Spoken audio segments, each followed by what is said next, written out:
And I think we're streaming. I really don't have any idea. Do it live. I'm trying to look at it. Yeah. That was the first, what's his face? Who said that? Bill? No. Yes. Anyway, the F it will do it live, yeah. That was the first thing we used on the first ever episode of VM Live, which was live, but it wasn't streamed live. That was back when we were just on Discord. We were just little babies on Discord, all talking and trying to record stuff and hoping it worked out. Adro, you're gonna get you're gonna get a kick out of this. I have to say this: we're at the beginning of this stupid video, and now that video is a major thing we're doing. If you are watching this, please remember to hit that thumbs up and subscribe to us. Smash! Subscribe. I said and subscribe. No, I don't want them breaking their computers. Smash! Anyway, it's all right. Invoice VM. Hey everybody, welcome to VM Live. My name is Jack Rollins. I'm your host, and with me, as always, the man, the myth, the legend, and the founder of Visible Man, Mr. Jeffrey Hoffman. What's going on, brother? Hey guys, how are you? I'm good. All right. I know, yeah. I don't know what the hell I'm doing. I don't know. We have admin Bob here as well. You there with us now, Bob? Okay, we'll come back to Bob, and we have maybe, and we have Adro on as well. 3 second delay in the conversation. Right, that's all. And we have Evan behind the glass. Our producer Evan's behind the glass. He is in the Discord chat right now. So we do stream this in the Discord chat, and that is the way for you to stay in contact with us and be a part of the show.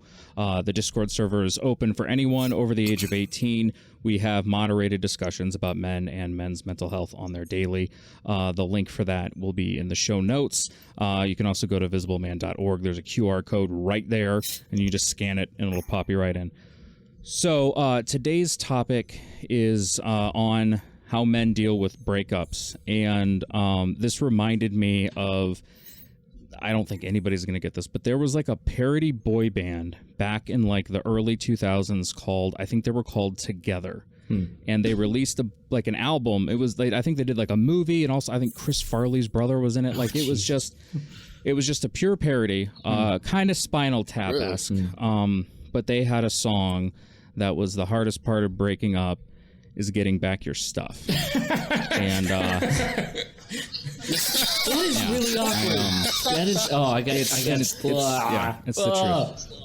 At least you guys got your stuff back. I didn't get a lot of my stuff back, and over the breakups, there's and to me though, it's not so much getting your stuff back; it's when you get that kind of box or whatever, and there's stuff that like you gave them that's like relationship centric, and you're like, so what you're saying to me is, you throw this out. Is what you're saying, because then I'm stuck going through that in between everything else. I disavow myself from all those thoughtful things. Coward. Oh, yeah. Yeah. And just keep the stuff you want. Because I think we talked about that a couple of episodes ago before, I think it was before the holidays, because we were talking about going home for the holidays. And, oh no, it was Jeff. You were talking about having to go back to your old house, and like there was still like stuff there. I just like had that feeling of it's like this gross dread, but it's I had to do that a couple of times, and like I think I told you guys about that the one time with my ex wife. There was a family picture, and like they put like a sticker up over my face. No way. Which I actually was okay with that, because it was like, well, I get that, like it was a nice picture, let's get rid of the guy. It was better than like a scratching over the picture. House.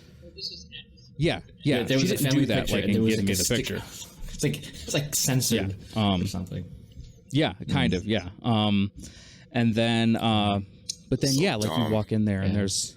Just get a new picture. Well, I mean, it was a full family picture. I don't think... They were professionally, like, when you go to, like, the mall and you get the pictures done, they were like that. And I guess they just hadn't done a new one yet. But then, you see, like, the stuff you built, and, that was, and then the cats. My cats, and that was I think that was the hardest part for me. I was like, will they remember me? Because they're also cats, so there's an element of them not caring or they do remember you. The one it's hard to tell because the one was always super friendly. Yeah. It wasn't like a dog running up like, oh my gosh. They're just like, oh, I acknowledge you're here. You know. Yeah. Right. But that was the thing I was most scared of, was like seeing the cats. You know, because that was just a reminder of everything. And the cats came from my cat. So it was kind of but I wasn't going to split them up and I wasn't going to, take them. So, but the first thing I kind of want to ask you guys is, when we're talking about this, do you want to consider divorces breakups? Are they similar enough, or, is a divorce really a breakup with like paperwork? Or are they different enough that they should be two different discussions? I think they're the same. They're on the same spectrum. Just one is potentially, It's like a breakup, I mean, there's breakup on steroids. Potentially kids, potentially a house, potentially more years. But those things could happen in a breakup too. In a regular breakup too. Yeah. I'd say they're on the same spectrum though. To me, they're the same. Yeah, they're on the same, just maybe a little bit of a different like format. One feels like it cuts deeper. Still split. Or broad something. It feels like one's a lake, one's an ocean. I would say. Okay, I could see that. Yeah. The reason why I ask is because when I had first gone through my separation and that kind of stuff, I didn't have a lot of friends my age who were married, let alone having divorces or getting divorces. So, they would talk to me about, man, like I had this breakup, it was real bad. And I'm like, it's in that moment, I'm like, it's not the same thing. And so I'm curious to whether or not you guys think it's later on down the track. And you're like, you mean like when somebody was trying to compare their breakup to your divorce? Like, I know what it's like. I just went through a breakup. Like, it's not. But I think one of the things that happens in that I kind of factored in anyway with a marriage versus or a divorce versus a breakup is, when you get into relationships with somebody and you have a relationship, obviously family, friends, those kind of people in some way should be involved. They should meet them and be a part of their lives and all that kind of stuff. But there's no, like for me, it was the wedding, that kind of separated. It was that I invited all of these people that flew in, some of them from all over the country, you know what I mean? And they were celebrating. They there was time involved. There was money involved. There were gifts involved, and like the warranty wouldn't be out on some of these things by the time, that we did end up splitting, like on the gifts, but I, you don't get that in a regular like relationship breakup. You don't get that celebratory kind of thing where we're sitting there in front of everybody and saying, I will love this person and be with this person for the rest of my life. I'm doing all these vows. And then like, I felt like I let everybody else down because of that, regardless of whether or not that's actually true. Because I'm sure besides caring about me, like they were like, so what? I mean, it wasn't like 2 weeks later. So it wasn't like, that's a shame. I would say that's something that I still hold on to, is how I do feel like, I do feel like I let down the family of my ex-wife. Like like if I look at breakups, whether I met the person's kids or not, like if I was a part of their life more than just them, I don't feel good about that. But with my marriage, I do feel like I think about those people all the time, and I'm like, I hope they're okay, and I worry about them, and I do love them in a way, but it's different now. But I would say it's more wrapped up and complex. I do feel like that. What about you, Adro? Well, I think a divorce, like it's just, when it comes to a relationship with a marriage, there's an assumption that relationship's been going on for like a while, right? So it's like if someone's been married, like it's, a lot of people assume they've been together a lot longer than someone who's just like, hey, this is my girlfriend, right? Hey, this is my wife, this is my husband, whatever, right? So I think that's why it's like, divorce like cuts deeper, just because you're splitting after, presumably a lot longer time than just a regular like relationship, like, boyfriend, girlfriend, or dating. Okay. But to me, for when it comes to a divorce, a breakup happens first. Right. Right. Oh, like okay. You split up first, and then the divorce is just the formality of actually ending like the government or legal portion of it. But you guys are already I would agree with Okay. that. Yeah. right. Because by the time that you're signing papers, Okay, yeah. you're emotionally in a different place. At least that's the case for me. That's the case where I'm going through right now. Like me and my ex, we're still legally married because we're going through the divorce process, but we have not been together for 2 You're years in it, now. man. Just as a side note, that's so hard.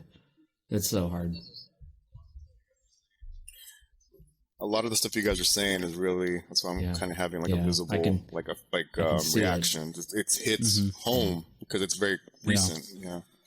Yeah, I think for me, besides it goes back to like the wedding thing, is that, you know, and I can't say all of my relationships because I probably said a lot of dumb stuff when I was like 15 trying to date people, but like in my adult relationships, there tended not to be vows.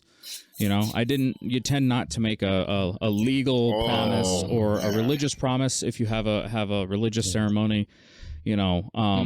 So there's kind of a shame in there of, you know, I made the heaviest type of promise before my family, before the government, and if you did a religious ceremony, you know, before my God, you know, or gods, whatever, you know, religion, and here I am, you know, breaking it. You know, that to me just added like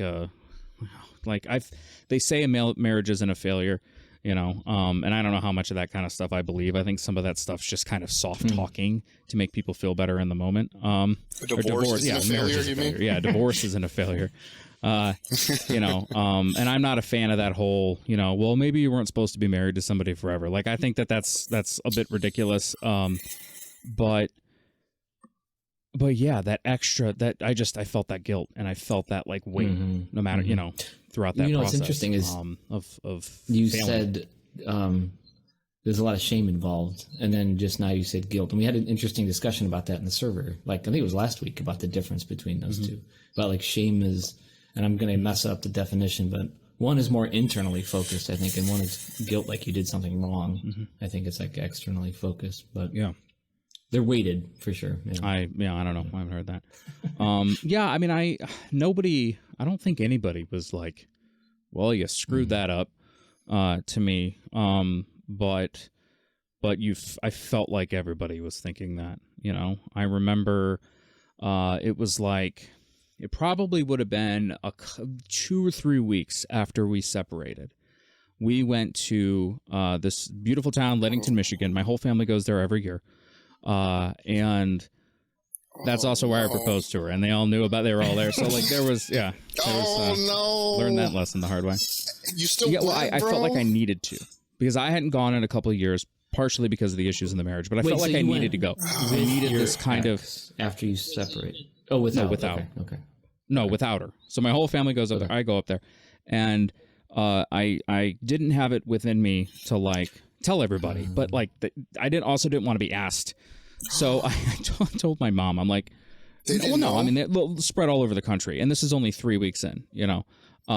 So this might have been like a week or two. It was in that area that I said to my mom, I'm like, can you, because she's in communication with them, can you tell them, and then like also tell them that I don't want to hear about it. I don't want to have any questions. I don't want to have any, like, just pretend like it didn't happen, like, which was probably a pretty terrible thing to either A, ask her to do, but then B, to like because I felt like when I went up there, everybody I just felt this, and nobody was like, everybody was being cool, but I felt like everybody was looking down at me. And the fact that I told her to tell them not to talk about it, I think actually made some people feel frozen like, up. there's an elephant. You know, I don't feel like they could talk to me at all.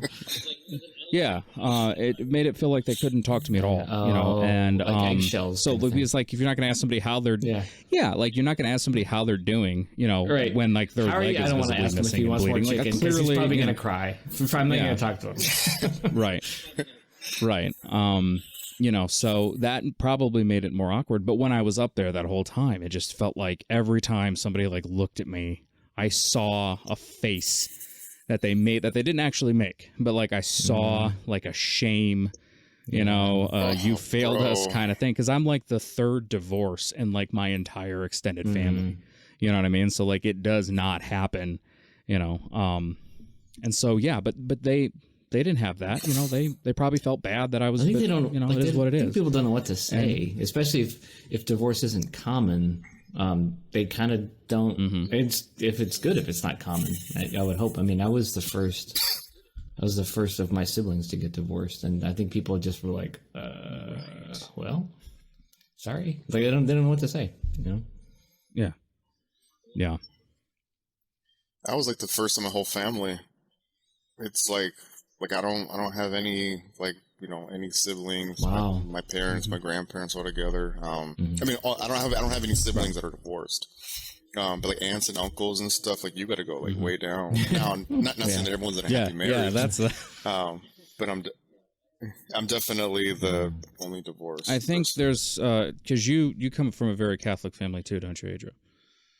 Yeah. See, it's Irish Catholic. Yeah, like that. Just you get married and you do one thing, and that is not divorce. So yeah, I felt that guilt, but I never felt that guilt with a breakup. Even I never felt. I felt terrible towards the breakup, and I felt all the feelings that you feel when you break up, which we'll probably talk about here in the next segment. But I didn't feel like my family and my friends, unless they knew the person and there was kind of a sides, how do you pick sides kind of thing. Like I didn't feel any of that. It is what it is. I was depressed, but I didn't have that extra guilt. It's like it's not I don't know, global systemic failure. I hate to say that word, but like it's a breakup. It's a relationship that ended versus, oh crap, everything fell to shit. Like everything fell apart with your life. Like, this feels different. Yeah. I wonder if that just points out because the silly thing is we're getting to that point where statistically speaking, you're more likely to divorce than, stay together if we're not already there, but we still have this extra weight that we have added on to marriages, that we just aren't that great at removing yet. Now I take marriage seriously. I don't know you guys do too. So, I mean, we have that element, but if 60% of people or whatever are getting divorced, I mean, I think we have to kind of look at the writing on the wall, and see that, maybe marriage isn't as special, important, heavy. We shouldn't give it as much weight as we do. Yeah. I mean, it's a relationship at the end of the day. But yeah, there's something about that commitment. I don't know, because I'm divorced and I don't have plans to ever get married again. But there is something about it that I can. It feels elevated, like to a different level of commitment that I respect. But at the end of the day, whether you're wearing a ring or signed a paper or not, you still have to choose to be with that person and go through the hard times, and that's hard regardless of the commitment that you're making. I'm like the opposite. It's like I'm going through the divorce process. I'm not closing off like the possibility of being married. But like for me, it's like I view it like this. It's like, it's like people change over time, right? So it's like if you got married when you were in your 20s or 30s, like you're not going to be the same person you are like in your 30s, 40s, 50s. So, if it worked out for 10, 15 years, but it's not, or the person changes and they want a completely different path than you are, then it's like, why be there and just suffer? If it doesn't work, it doesn't work, after a while, no matter how good it was in the beginning. So it's like if people get, divorced after being married for like 20, 30 years, everyone's like, oh, well, why? And it's like, well, maybe it doesn't work now. Yeah, no, I think we're kind of agreeing with that. I mean, I at least on a societal standard, not personally, because I personally am not a huge fan of a lot of that, but as a society, I think, we're doing it statistically, but we're not acknowledging it. We're not treating marriage from an outside perspective. Like we can all sit here and say that, but then when somebody goes and gets divorced, they feel that guilt, that weight, that shame, all those kind of things. Yep. So we're not quite there yet. So we're gonna keep discussing divorce when we come back from the break in just a minute. We are on Patreon, by the way. We're still kind of working out what we want to do with that. It's difficult because we want to make sure that the majority of the things that VM does are free. We don't want to have paywalls and all those kind of things set up to sit there and say, you know, you see it so much. It's like, we want to help you if you pay $14.99 a month. So we're kind of working out what we want to do. I think the first suggestion we had was Jeff was going to sign an Excel sheet of your choosing and mail it to you. Spreadsheets. I think yeah. He's gonna sign it in with the formula. I think Insert equals parentheses. Jeff. signature. Yes. I think the second thing, Adro was going to rate your shoe collection for you. And then I think the last one was Jeff was gonna Jeff was gonna pay your taxes or do your taxes for you. Okay. And the more you pay, pay would be awesome. Okay. He's gonna do your taxes. We should for probably you. talk about that And part the more of it, you 'cause pay, that doesn't sound familiar. no, hold on. The more you pay, the more info, or the more they donate, the more effort you actually put into it. Okay. I think that'll be so $5 a month. You just sign like the whatever. form and turn it in. Hope you don't get audited, sucker. But anyway, if you would like to support the work that we're doing here at Visible Man, both with the live streaming and then the podcasts and the server and all the discussions and talks and stuff like that we have, check us out at patreon.com/visibleman. And if you can't remember that, I know on Facebook, I think it's right in the first comment, but for everybody else, it'll be in the show notes. We do have to come up with something. I got to come up with something. Maybe I'll do I was watching For Patreon? or listening to one podcast. They had the announcer would do a voicemail. He'd record a voicemail for you. But there's still no way to do MP3 uploads of voicemails. So it's 2022 and we still have to do the equivalent of what we did back in the 90s, where we'd have MTV on really loud and we'd be holding the phone up to it. Radio to get rid of the commercials. Yep. Call me back. I know, Jeff, you didn't do that, but I know for a fact that Adro did it, and I know I did it. Hell yeah. Held your Every phone week. up to to MTV or something like that, or BET or whatever, with the music with your theme song playing, and then this is Jack, call me back, man, and then hung up real quick. I would wait till 2 a.m. when they started playing uncensored music. And it sounded terrible. When you call somebody with those, hell yeah. I think they still exist. Do you remember those ringback tones where you'd call someone and it would play hold music? Oh my god! Song, yeah. And you could have a song for each they paid for that. I mean, they would pay for you to hear cello music or some crap when you were. Oh my gosh, that's ridiculous. That was a great way to make money. I would spend $10 a month on ringtones. When someone's new, when someone new single would come out, I'd have each person have their own ringtone. I had a karaoke machine that had digital stuff, so I'd record it onto the karaoke machine from the radio, transfer it to the computer, and then cut it. Yeah, I went because they have all these things now or back then they were doing all the protection and all those kind of things, and so it was difficult, but it was nobody can block analog to analog. I mean, if you record something with a tape, there's no way that you can block that. So, I have these old tapes with just snippets of random songs. Did you ever slice it and literally tape 1995 to... Yeah. Have I ever cut tape? Reel to reel? I just remember doing that in 8th grade or early high school, literally cutting it and taking cellophane tape and taping it together. Yep, reel to reel. Yeah. Yep. They taught us how to do that briefly, and then they were just kidding, you don't gotta do that anymore. Okay, so breakups.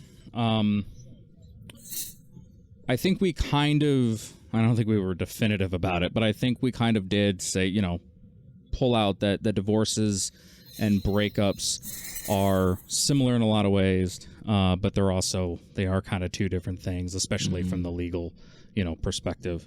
There's a lot of nuance and stuff that goes into that.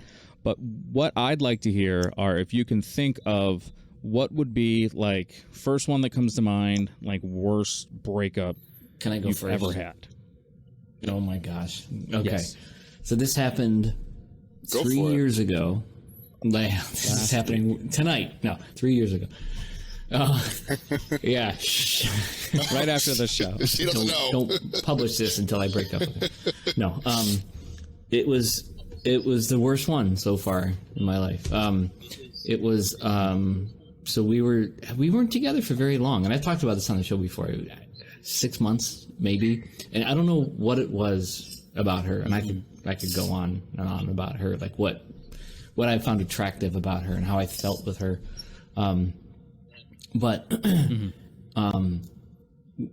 we were just kind of settling into a rhythm, and I was getting scared. I was getting I remember telling her, I was like I'm scared by how close we're getting, because it was really fast, and I admittedly sabotaged it. I went on another date when I was seeing her, and I was open about it. I didn't lie about it, but it did not do anything to draw her closer to me. It was helping her. It was pushing her away. And and so over the course of weeks, she kind of faded a bit, and she's like, "Oh, I got stuff to do." And you know what? I really, she was going through a divorce at the time. She's like, I got to focus on my kids. I'm like, okay, I totally get that. I've got kids. Kids come first, always, no question. I didn't even question it. That it was a line. And so it was brutal, and it was just paused, and and I gave her time, and this whole time, every day, I'm hoping that this isn't over. She just needs some time. And after 3 months, I messaged her friend, and I was like, "Can you check in on her? Because I haven't heard from her. Make sure she's okay." Yeah. So her friend messaged her, and she's like the same day she messaged me, and she was like, "Can I come to your house?" And I was like, "Yes, you're coming over, finally." I was like, "This is amazing." I was like, get ready, all that kind of stuff. And she shows up at the door. I just, oh my God, I embraced her. I was like the first time. Yeah, you can see it coming.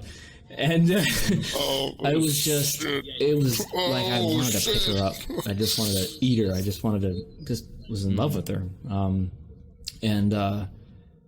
And as soon as I did that, as soon as I just touched her, it was like it was like a feeling of somebody feeling disgusted by your touch. Like she just recoiled, and it was like your blood ran cold, and I was like, oh, something's going on. This is weird. So we sat outside, and then and we sat in on the couch right out there, and she's like, I've been seeing somebody this whole time, and we can't see each other anymore.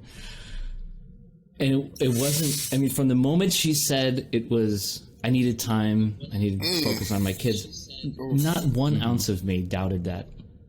And then at that moment when she said I've been seeing somebody else, it was, it just shattered things. It was so hard. And I told myself, and this is like the vindictive, passive aggressive part of me, I was like, well, you didn't talk to me for 3 months, I'm not going to talk to you for 3 months. So I blocked her, that's going to help or anything. And then I unblocked her 3 months to the minute later.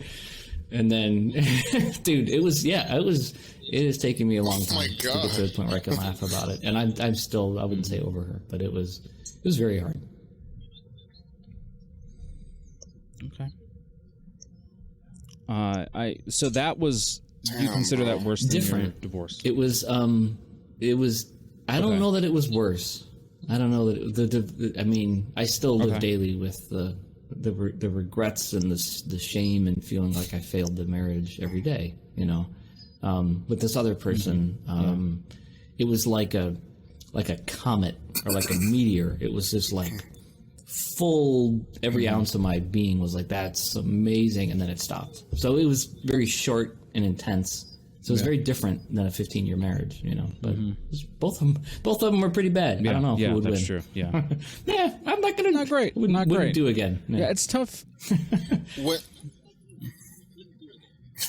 With the marriage, did you is it because you kind of maybe saw it coming or felt like it was near its end, and then with this person it was just I think boom, that's a good comparison. Punch in the face, I mean, with the marriage, I mean, we lived together and we were together. I've known her for over 20 years. We were married officially for 15 or so, and it was it's like a slow, it's like a slow erosion of things, and we have kids together, so there was a bit of I don't want to say a buffer, but there was a energy put into sustaining what it looks like things are going to be okay, you know. Whereas with this other person, we didn't have kids together, we just had a relationship, and so there was just raw in it kind of infatuation and love and emotion and stuff. So it was, I believe with the breakup, it was more of an instantaneous pop that sucked.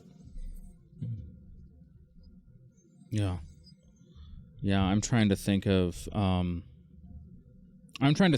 for me, because I mean, for me, it's so clearly the divorce was like just leaps and bounds, like the worst. Mine too. And and I think Adro couldn't relate to a lot of this, but like because of the circumstances surrounding it and the pain and all the things that were going on around it, the unanswered questions, all these things that happened around it made the divorce the hardest breakup for me. The only other like notable one that I've been thinking about this for a couple of hours that I can think of is probably like my first real girlfriend. That first one, there's always going to be, a little love for that first one. That's your first love. That's your first, it's so innocent and we look back and cute and, like, oh my gosh, I freaked out when we held hands, like that kind of stuff. It's very pure. But it's pure, and it's real. Like that love. Yeah, it's like when you hear about a kid, teenager or whatever, going through their first breakup, like you look at that and you're like, that's not that big a deal, But to them, that is the capacity of love that they have. So it feels as monumental. You just eventually kind of grow beyond that. But the reason I remember this, besides the fact that she was my first love, is, she wanted to break up. And I didn't know why. And I was, heartbroken and all those things. And we still would saw each other and we talk a little bit on the phone and stuff. So it was just kind of, and then, my dad died like a week after or 2 weeks after this all happened. And so, she, and so it was just like, and it was also, by the way, this is all around my birthday too. And so she, of course, and her family came to the funeral. I mean, they were from the same church. Like there was crossover. So it wasn't like, and we were, in eighth grade. So it wasn't like, I remember, and she spent some time with me. And I remember later on, she was like, I was trying to kind of, get back with you and stuff. And I'm like, I mean, a 16-year-old saying about that, referring to when she was, in eighth grade. But I was in such a shock, because of everything else that like, I just, there was nothing. But the breakup itself wasn't that bad. I still, every once in a while, will talk to her. I mean, I think she's married. She's got kids, like it was, we grew out of it, it's not that big a deal. It's, it is what it is. We were in eighth grade, but yeah, man, probably that month sucked ass. That was not a great, it's like, month. It's still, I don't know what the right word is, but like at your age now and our age now, that breakup, and you were in, how old? You were in eighth grade? You still carry it with you. Yeah. So I would have been 14, something like that. Whoa. Okay. Jeff, your age is different than Jack and my age. Okay. Yeah, I got like 10 years. No, more than that, 15 years. I'm 47. So. But that you still carry that with you. Yeah. Yeah, and I don't know. I mean, I think, again, for that first love, I think everybody kind of does to an extent. I mean, you don't look back on it and cry. Like clearly I'm over it. You know what I mean? It's not like something where you're like, man, I really wish I could have acted differently when I was going through puberty. Like there's, like we were kids. You know what I mean? At that moment, it was real and it was honest and it was pure and it was actual love. Now it's like, okay, it's not that big a deal. But I wonder how much of that is because of what happened outside of us. In that same time period, or if it was because she was kind of my first love, and I wonder, if it's more memorable because of everything else that happened. Because it's not like you have a second first love, so I don't have anything to compare it to.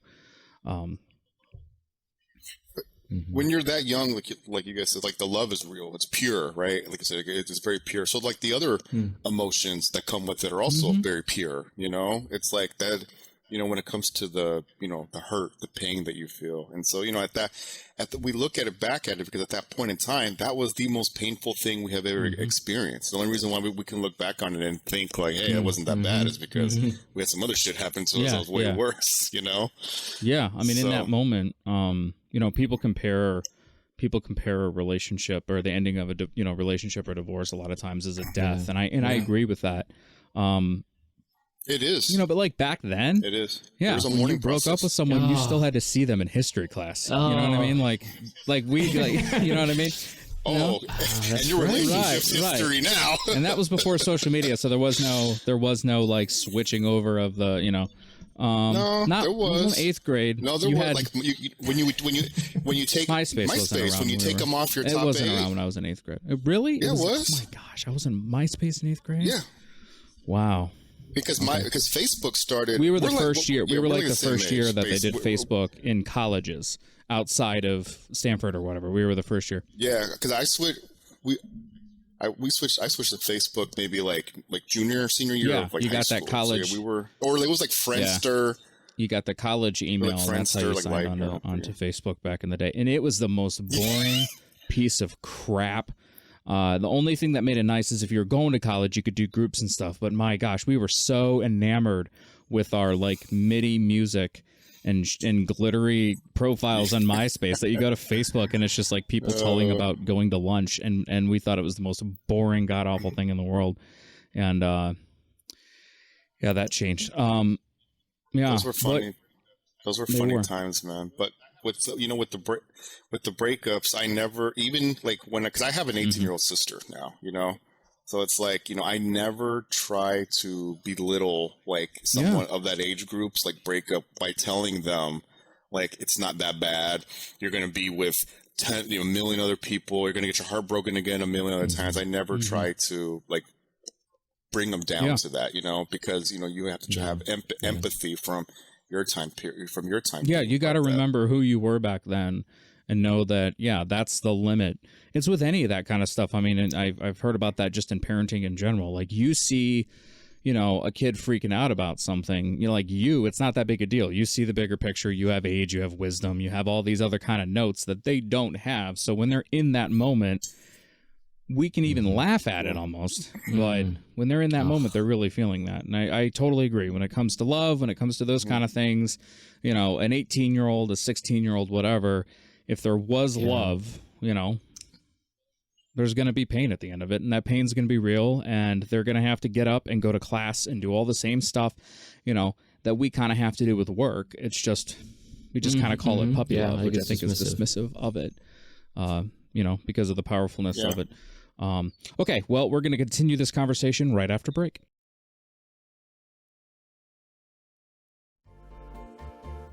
First time I go on Facebook Live and all that kind of stuff, and I'm picking like the cheesiest music. Okay, before we continue on, we need to announce some upcoming events. On February 9th, in collaboration with Victory Mindset, VM will host a free live talk with speaker, coach, hypnotist Anthony Fiano called A Man's Relationship with Himself. The talk starts at 7 p.m. VM holds weekly voice chat hangouts on Mondays at 7 p.m. It's a great way for men to connect in a way that's not text. The LGBTQIA section of the server will hold their monthly chat on the 17th at 7:30 p.m. The topic will be mental health. And as always, VM Live is every Friday at 8 p.m. All times are Eastern, and everything takes place on the Visible Man Discord server. The link for that will be in the show notes. Now, you can, obviously, if we keep doing this, you'll be able to watch the stream, but to communicate with us and be a part of the chat and all those kind of things, because we have stuff going on in the background, you'll need to join the Discord server. We're doing that for a couple of reasons. One, we want to bring you in to be a part of the community, and two, since we're, at least at this point, streaming at a bunch of different places, we don't want to have to pay attention to 15,000 different chats all rolling at the same time. Evan is good, but I don't want to torture our producer any more than we have to, and he has to listen to us for an hour every week, and that might be enough. Okay, so Adro, we heard about Jeff's major breakup. We heard about my puppy love breakup. What about you, brother? I mean, we went from one went from one end to the other. I mean, I got stories I can go. I mean, like my absolute worst one is from my marriage. So, I mean, I don't even know where to start with that one. My ex-wife and I, we were in the cycle of where she would be doing okay. In terms of like her issues with like substance use that I've discussed in previous shows. So watch the other shows. But we were in this good place, for a while. We had just had our second kid. We had been together for a long time, and then I just noticed something change within her, and I thought it was the cycle going from like being good to circling back to being bad. And so I tried to do something different this time. Instead of trying to just ignore it and put more love into it, just trying to actually talk with her about it. And she didn't want to talk to me. And then it wasn't until I finally was able to get something out of her, the night before our split actually happened. And I feel like she was like this close to telling me, and she couldn't tell me. So at this point, I was actually away for a work thing. I was not in town. This is pre-pandemic. It's actually pretty close to when the pandemic started. It's about 6 months before the pandemic. So, I was traveling for work. So then like the next day, I still remember I was like an hour away from this real important meeting, and she texts me like, call me now. And it's like 11, my meeting's at 1, it's like 11:30. And, I call her and she's just like, I found someone else. I'm leaving you. Don't come home. I was supposed to come home like the next night. She's like, don't come home, or don't come to our house. So that was the most painful one because of everything that happened after that too, where it was like this new person was. This new person was the person that I was before, like a junkie, a bad person, an addict, and that's who she went with because I became sober. And so that was our split. And, we have at that point, we have a 4-year-old. My oldest was 4 and my oldest was 5 and my youngest was 1. She was 1 year old. And so that was the most painful, that was a little over 2 breakup years that ago. I've ever experienced. I'm still going through it. Yeah. Yep. Yeah. It was October 2019. So right before. Yeah, right before, like it was already happening. We just didn't know yet. That's. Yeah. One thing I found interesting, just as kind of an aside with our divorces, we all left the house. Did you ever notice that? I never went. Yeah. I never went back. I never went back to that apartment. That was the last time. When I left for that trip, that was the last time I'd been to that apartment. Wow. I never went back. I never stepped back into that complex. I haven't driven by it. I never got my stuff back. I got some of my stuff back, and she gave it to me in a garbage bag. But everything else, like my clothes, like I needed work clothes, and I needed, my work shoes and stuff. But everything else, I was like, throw it away. Wow. I don't want nothing. But isn't that? Yeah, I wonder what the statistics are on that though. Of in a relationship where, like how many times? No, I'm not talking about like the guy saying screw it, I'm done leaving, because that's like a different, But like how often does the relationship fail and then it's don't come home or find an apartment or whatever, like getting in a way kind of kicked out of the house? I wonder how often that happens for men versus women in the modern era, because I know back in the day, like the man always left, or got kicked out. I wonder how often that happens now. One thing I noticed, because we are talking about how men kind of, it's from the male perspective as far as these breakups and things go.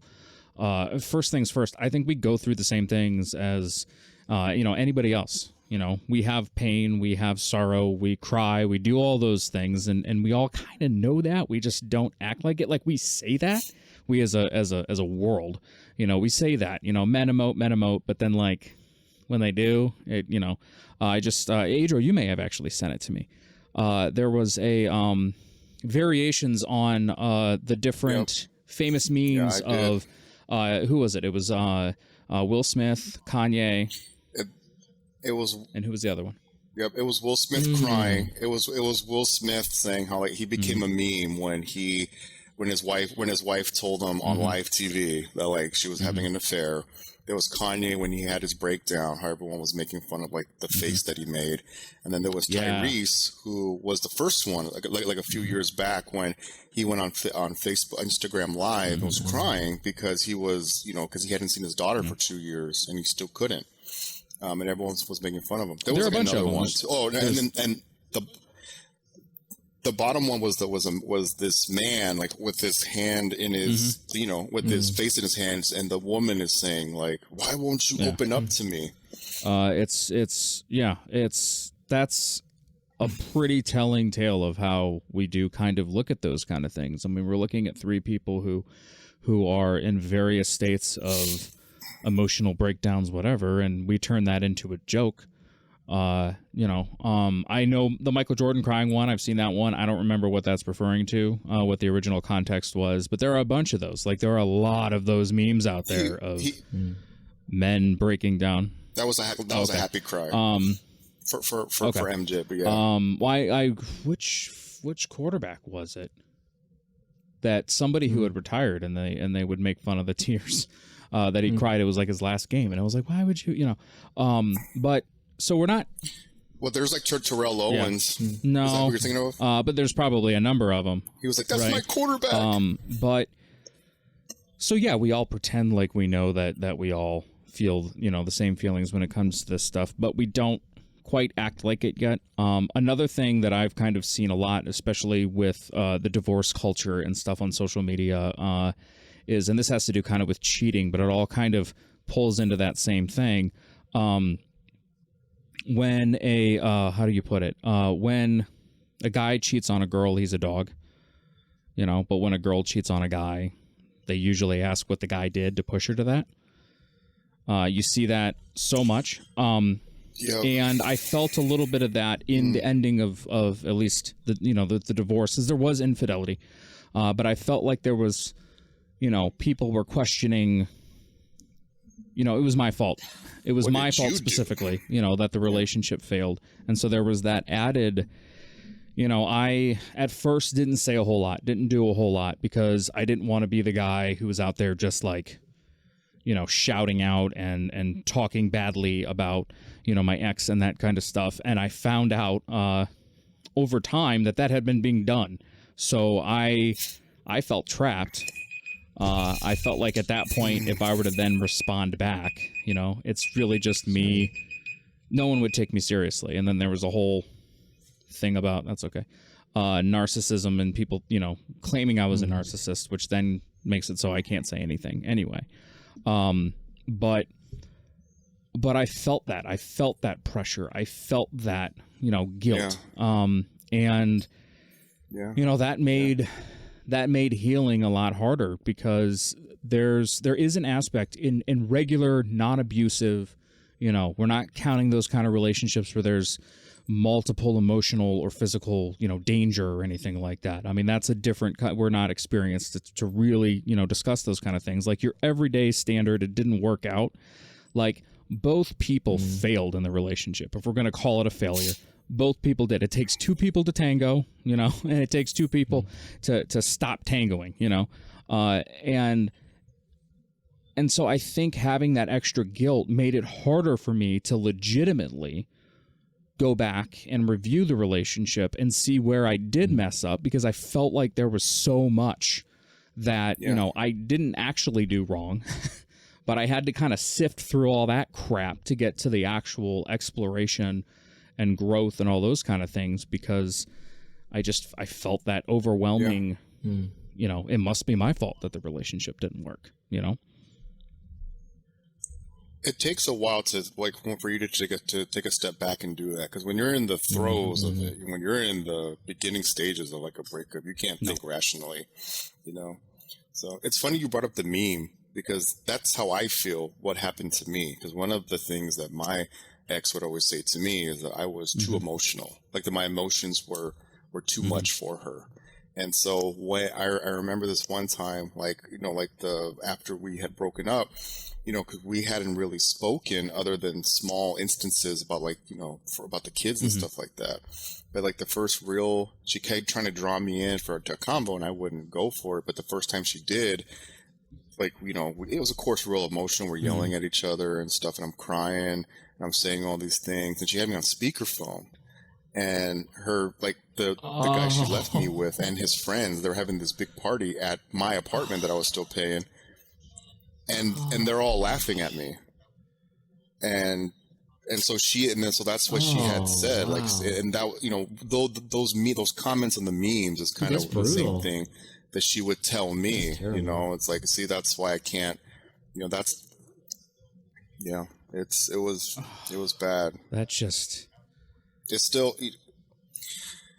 still hurts because that literally happened like I don't know, a year and a half ago. Yeah, I mean, you joined the server pretty quickly after that, didn't you?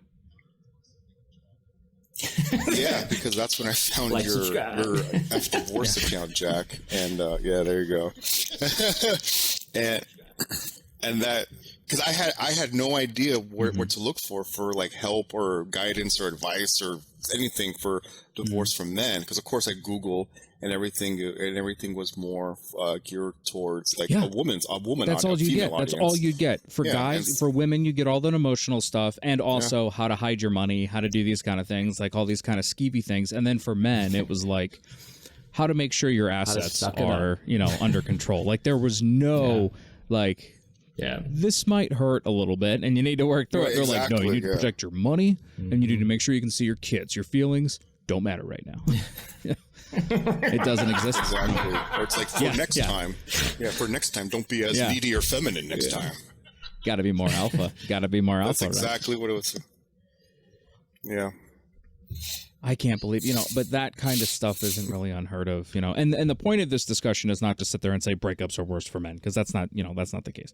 At least I don't think so. But they're tough, you know. Ways. And I think, at least in my case, there was an added societal pressure that I felt, whether or not the people around me, you know, were cool with it or not, whatever it was, where I felt like I wasn't allowed to kind of emote and allowed to have those breakdowns, and allowed to express the pain in its fullness. But unfortunately, at least in my case, you know, the tool I used to try to numb those things away was, you know, probably at that time a combination of Jameson, Tullamore Dew, and Yingling, all sponsors, by the way, now, and you know, the feelings, they have a way of coming up anyway. You know, they were gonna come up, and I was just making it worse because now we don't have drunk. Practice but up to that point, you know, it's not volcanic. Like we're emoting regularly, daily, weekly, and we've got like a channel for these things to happen. It's like all of a sudden you're forced to run a marathon. You haven't even like trained for a 5K yet. And you're like, it's you don't have the rehearsal for it.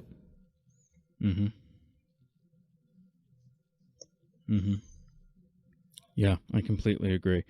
But it's interesting that you said channel, because we do weirdly have a channel for that on Discord, for the Get It Off Your Chest section. Oh, really? Nice segue, Jeff.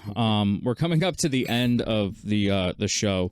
I don't think we've solved the problem of breakups, but I think we've at least established that they are no fun for anyone involved. So, I know we have a couple of guys dealing with it now, that are in the community, and you know, it's just kind of a reminder that the Visible Man Discord server is a place where anyone over the age of 18 can kind of come in, especially men, and talk about those things in a safe environment where they know they're not going to be judged. They know that, you know, the people there are listening, and, you know, that they care and that they want to help them through this. So once again, anybody over the age of 18, you are invited to join the Discord server, where we have daily moderated discussions on men and men's mental health. Well, I believe that's the end of our first successful live stream. I'm pretty happy with it. Remember to check out the Patreon. If you like the work that we're doing here, check us out at patreon.com/visibleman. Just mention the Discord server, so you should be pretty well aware of that by now. Keep up to date with all the great things going on at Visible Man by checking us out at visibleman.org. You can also find us on Facebook, Twitter, Instagram, Twitch, YouTube, LinkedIn, Pinterest.